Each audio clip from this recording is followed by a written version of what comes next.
इस योग से आपके सब रोग मिटे। अनुलोम विलोम करते रहो। आप रोज सुन रहे हो ना, कल भी आपने एक रत्न गौतम बेटी का सुना होगा, कैंसर था उसका, ठीक हो गया। एक बहन, उसको बीपी, शुगर, थायराइड, सब कुछ बीमारियां थी। बोले बाबा मेरी आंख तक बाहर निकल आई थी, कल ही सुन रहे होंगे।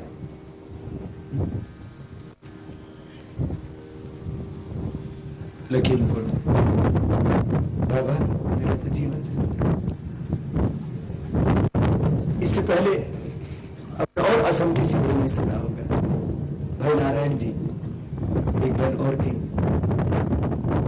कुछ नहीं था, उसको भी ब्लड कैंसर, ठीक हो गए दोनों। ऐसे कितने अनुलोम विलोम करो, लगातार करो। सब रोग, चाहे बीपी है, चाहे कैंसर है, चाहे डिप्रेशन है, चाहे आंख की बीमारी है, चाहे दिमाग की बीमारी है, चाहे माइग्रेन पेन है, चाहे डिप्रेशन है, सब रोग ठीक होंगे। 8 प्राणायाम से बॉडी का एनाबॉलिज्म, कैटाबॉलिज्म, मेटाबॉलिज्म बैलेंस हो जाएगा। वात पित्त कफ का संतुलन, सप्त धातुओं का संतुलन, अग्नि का संतुलन, शरीर का संतुलन, मन का संतुलन, विचारों का संतुलन, आहार का संतुलन, निद्रा का संतुलन, पूरे जीवन का संतुलन। अनुलोम विलोम करो करो करो।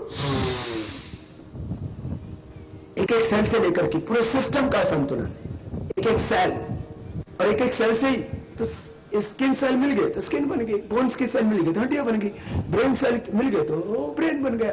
सारा शरीर सेल से बना, एक एक सेल से लेकर के, एक एक सेल के रिसेप्टर से लेकर के, एक एक सेल के पूरे स्ट्रक्चर कैरेक्टर से लेकर के, जीन्स, क्रोमोसोम्स सब एकदम हेल्दी हो जाते हैं इस प्राण से। प्राण तत्व बहुत अद्भुत है, इसके ऊपर हमने बहुत साइंटिफिक रिसर्च किया, साइंटिफिक रिसर्च किया है, पूरे साइंटिफिक एविडेंसेस हमारे पास में है।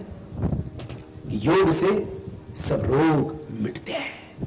अनुलोम विलोम करते रहो, पूरी तन्मयता के साथ, पूरी श्रद्धा के साथ करना।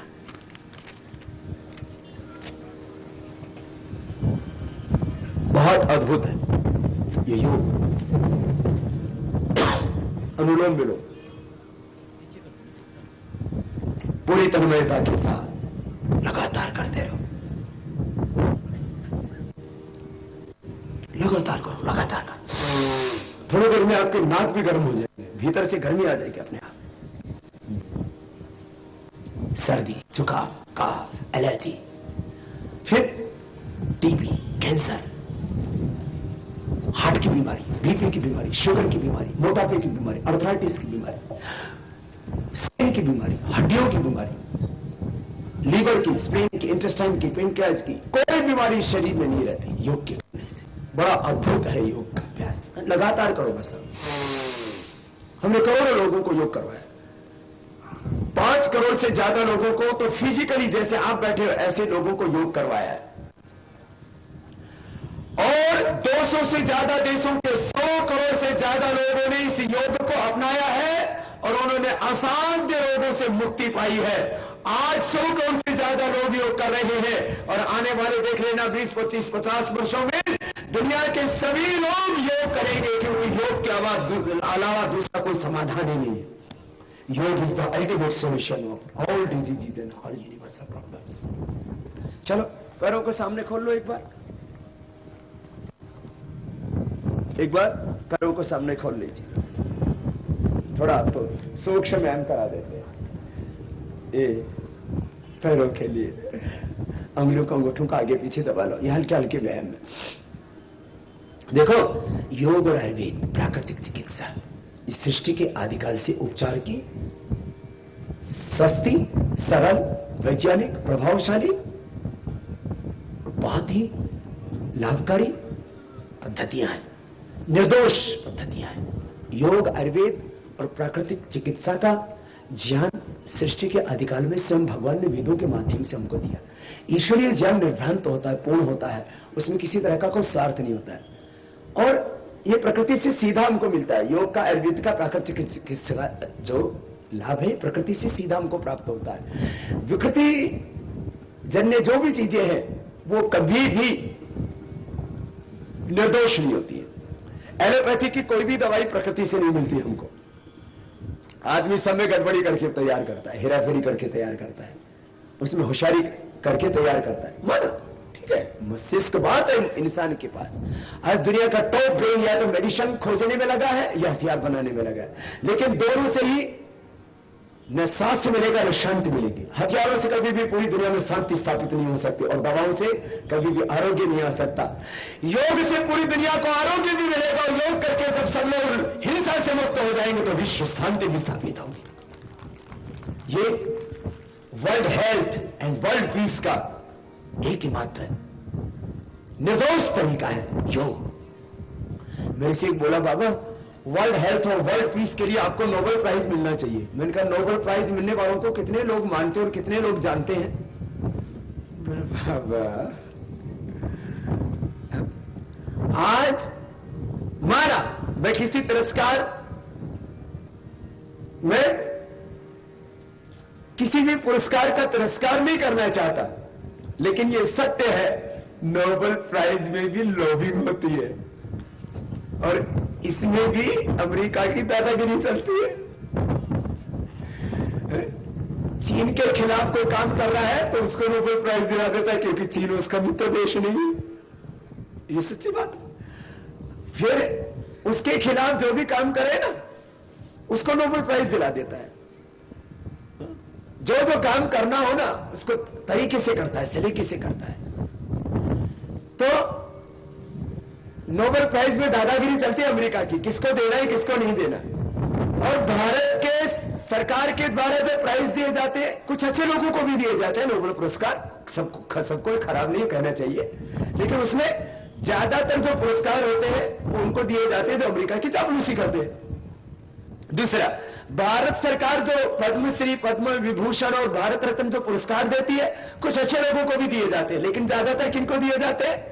जो भारत सरकार का महिमा गान करते हैं, आरती उतारते हैं। बाबा रामदेव को थोड़ी देंगे जो उनकी रोज घाट फ्री रहता। मेरे से बोला बाबा आपको भी तो कुछ तो पुरस्कार मिलने चाहिए।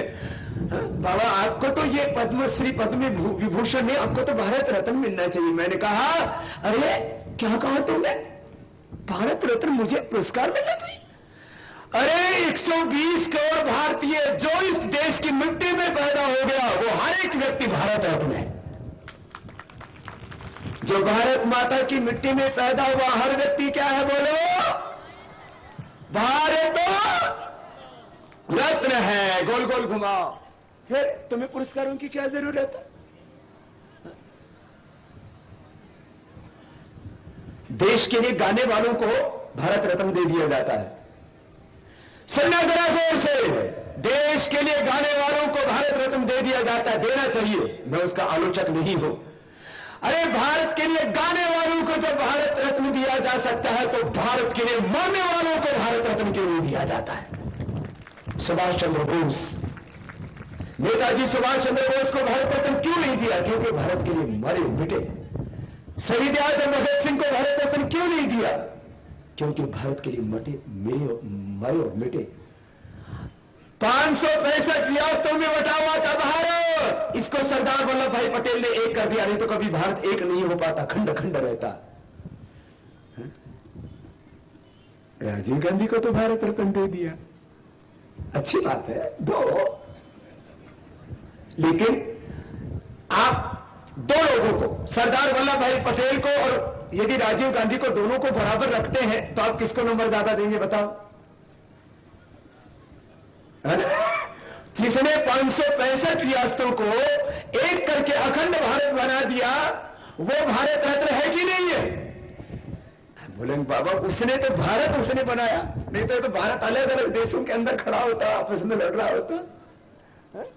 तो भाई बहनों, राजीव गांधी जी को दो, लेकिन भाई दूसरों को भी तो देख लो, आस पड़ोस में और भी तो है जिन्होंने देश के लिए कुछ किया।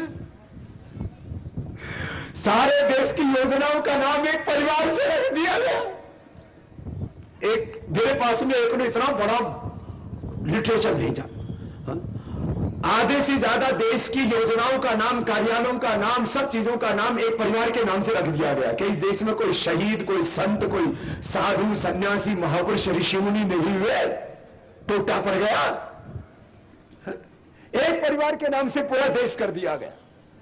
जिस योजना को देखो उसी का नाम एक परिवार के नाम से। जो भी काम देखो, मुझे जिंदगी में मौका मिला तो मैं सारी योजनाओं का नाम ऋषिमुनियों, क्रांतिकारियों और शहीदों के नाम से रखवाऊंगा, जिन्होंने देश के लिए जीवन दिया, जान दी, कुर्बानी दी, अपनी शहादत दी, अपना बलिदान दिया। उनके नामों से हम क्यों डरते हैं? आखिर उनको क्यों नहीं सम्मान देना चाहते हैं हम? क्यों? क्योंकि हम अपनी महिमा मंडन में लगे। ये देश किसी परिवार की बपौती नहीं है। अब ये परिवारवाद, अब ये वंशवाद, अब ये पूंजीवाद इस देश में नहीं चलेगा। ये ऋषियों का देश है, ये क्रांतिकारियों का देश है, ये बलिदानियों का देश है। गोल गोल घुमाया, चलो अगला अभ्यास करना, ऐसे घुमाना, ऐसे।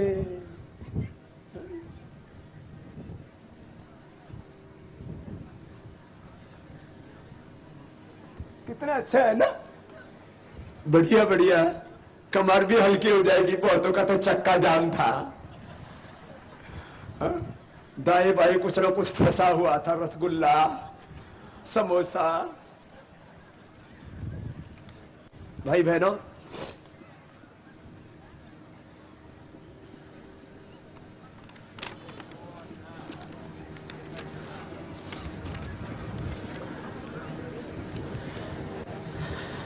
जरा आपको अब बटरफ्लाई कर लो,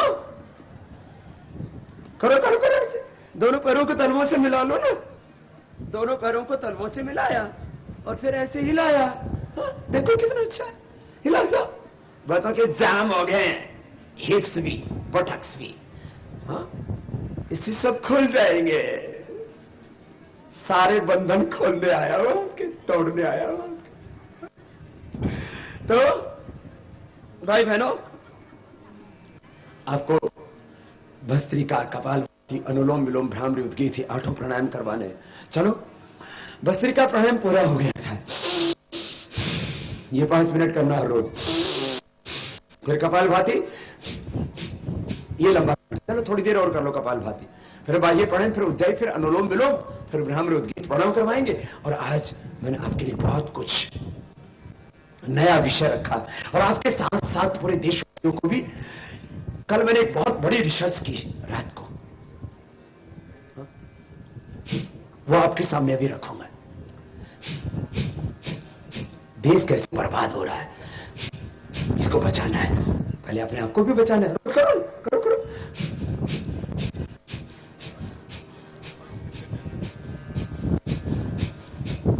बीमारी के बारे में पहले थोड़ी सी बात कर लेता हूं, फिर 7 बजे के बाद देश के बारे में बात करेंगे। आज मैं आपको ये बताऊंगा 7 बजे के बाद कि देश कैसे एकदम प्लान तरीके से लूटा जा रहा है, प्लान तरीके से, योजनाबद्ध तरीके से। लेकिन पहले रोगों के बारे में बात करते हैं।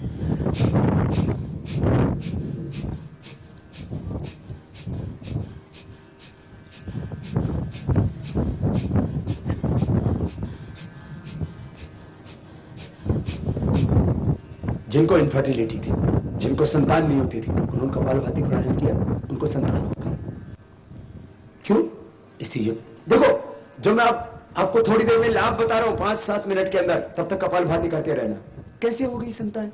यूट्रस के फाइब्रोसिस से दूर हो गई। फिर ट्यूब बंद थी तो यूट्रस के फाइब्रोस, फिर ट्यूब बंद है तो ठीक हो जाती है। इससे ओवरी में सिस्टम तो ठीक हो जाती है, पॉलीसिस्टिक ओवरी अच्छी हो जाती है, जो बड़ी बात है, जो किसी दवाई से नहीं होता। पीरियड इरेगुलर से रेगुलर हो जाता है, मेनोपॉज की प्रॉब्लम नहीं आती, हार्मोनल इनबैलेंस 100% खत्म हो जाता है। कपालभाति, अनुलोम विलोम, थोड़ा सा भ्रामरी, उद्गीत और कर लेना। हॉट फ्लॉसेस होते हो तो शीतकारी भी कर लेना, ऐसे किया जाता है। ये नहीं तो अनुलोम विलोम प्राणायाम से भी ठीक हो जाता है। अभी तो ठंडा है और ठंडा लग जाएगी, ये ठंडा होता है। ये वाला तो मैं कह रहा था, माताओं बहनों को मेंस्ट्रुएशन के इम्बैलेंस, इतनी बड़ी बात, नहीं तो माताओं बहनों को मेंस्ट्रुएशन की बहुत प्रॉब्लम होती है। फिर मेनोपॉज के समय हार्मोनल इंबैलेंस हो जाता है, तो उनको किस पर जाना पड़ता है? HRT, हार्मोन रिप्लेसमेंट थेरेपी पर जाना पड़ता है। वो नहीं जाना पड़ेगा। बहुत बड़ी बात बता दी माताओं बहनों के लिए। माताओं बहनों को कभी भी ब्रेस्ट में ट्यूमर नहीं होगा, यूट्रस में ट्यूमर नहीं होगा। माताओं कैंसर बहुत होने लग गया है।